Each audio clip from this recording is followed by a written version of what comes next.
walking down the streets, feeling the breeze. In the sunshine state where dreams come with ease. Palm trees swaying with the ocean in view. This is the place where I always feel brand new. Sipping on a smoothie, chilling by the shore. Got my shades on, feeling like I can't. Hello guys!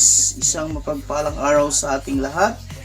Today guys, ako yung magluluto ng gisadong chicharo guys. I have here my chicharo. I mix it with kunting laman ng chicken. Gigisahin ko to guys. Then yung ating mga sahog yan. Yan.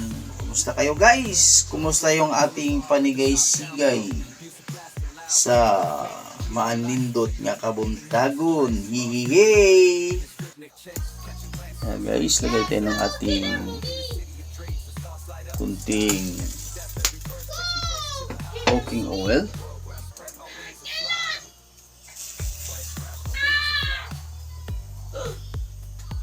Yung ating chicken guys.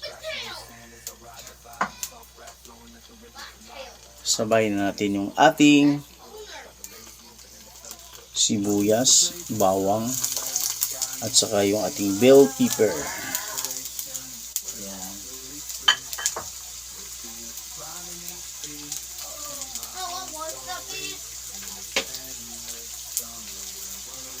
Igisa muna natin guys, no?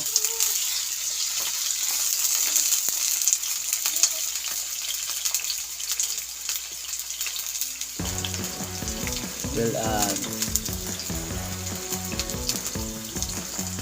add black pepper. Ito lang guys. Konting salt.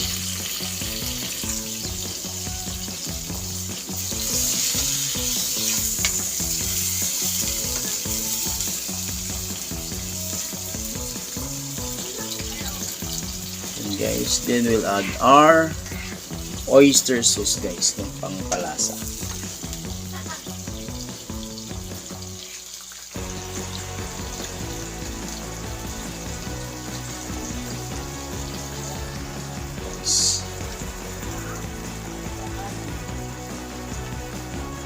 Oyster sauce. So medyo pa-absorb muna natin yung ating oyster sauce dito sa ating chicken, yung ating laman ng chicken.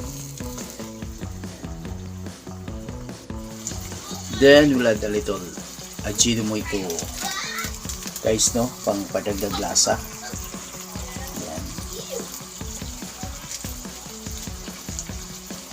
Okay guys, yan na. Madali lang to ang ating chicken guys kasi manipis to siya, no?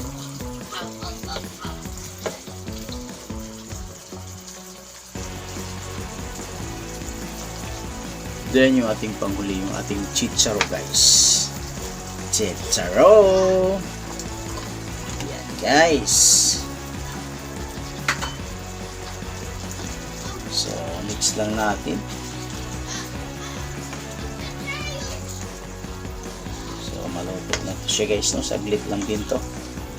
Mga ilang minutes. Yan guys, salamat sa inyong panonood guys. Thank you for watching sa aking video. Ang ating chicharo with oyster sauce. Yan. Ito na guys yung aking chicharo with oyster sauce and laman ng manok guys, no? Yung chicken, pinaka meat ng chicken. Ayan, guys, umuusok-usok pa guys, no? Yan. Thank you guys sa inyong panonood sa aking video. Please don't forget to like, share, and subscribe sa aking channel, GC's Kitchen. Hey, hey, hey!